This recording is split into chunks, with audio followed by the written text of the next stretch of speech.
अस्सलाम वालेकुम वरहमतुल्लाह। प्रिय दर्शकों, आप पर अपने रब की सलामती, रहमतें और बरकतें हों। क्या हमने कभी इस बात पर भी गौर किया कि हमें जो समय प्राप्त है, हमारे पास में जो पैसा है, हमारी जो क्षमताएं हैं, उनका हम क्या उपयोग करते हैं? अगर थोड़ा सा गौर करें तो पता चलेगा कि हमारी क्षमताओं का, हमारे पैसे का और हमारे समय का हम दुरुपयोग ज्यादा करते हैं, उसे फजूल खर्च कर देते हैं।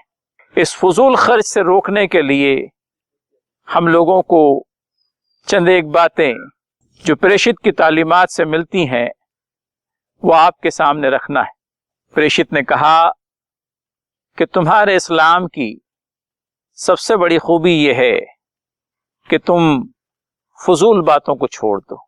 वो बातें जिनका कोई हासिल नहीं, वो काम जिसको करने से किसी किस्म का कोई फायदा नहीं होता, ऐसी सारी बातों को छोड़ देना इस्लाम की सबसे बड़ी खूबी बताई गई, इस्लाम की खूबियों में से एक खूबी बताई गई। फिर यह भी देखा गया कि आदमी उन चीजों के ऊपर खर्च कर देता है जिन पर खर्च करना उसके लिए आवश्यक नहीं होता।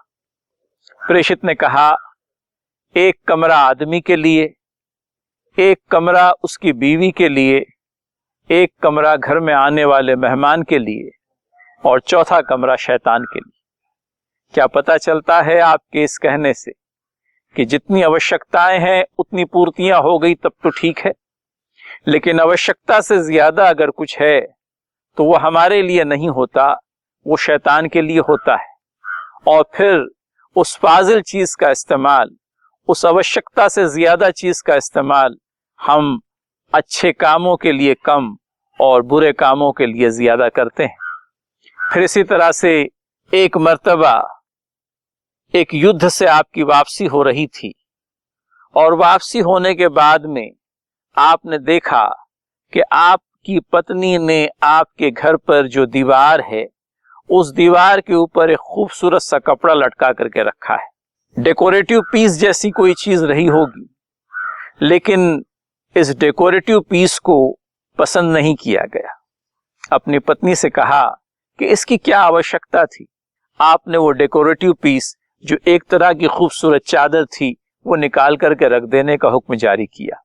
पता ये चलता है कि परमेश्वर ने अगर हमें कुछ दिया है तो हमारे आसपास में रहने वाले कई एक नादार ऐसे हैं जिन लोगों को 3 वक्तों का खाना भी प्राप्त नहीं होता।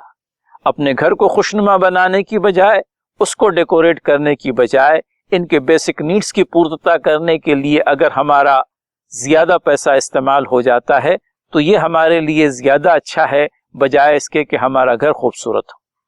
फिर उसके बाद में ये बात भी आप लोगों के सामने लानी है कि एक आदमी का देहांत हो जाता है, उसकी लाश उसके जनाजे में पड़ी हुई है और एक आदमी उसकी लाश की तरफ देख करके ये कहता है कि ए फला बिन फला, तुझे जन्नत की बशारत हो, तुझे जन्नत की खुशखबरी हो। प्रेषित ने कहा कि तुझे हकीकत हाल की क्या खबर?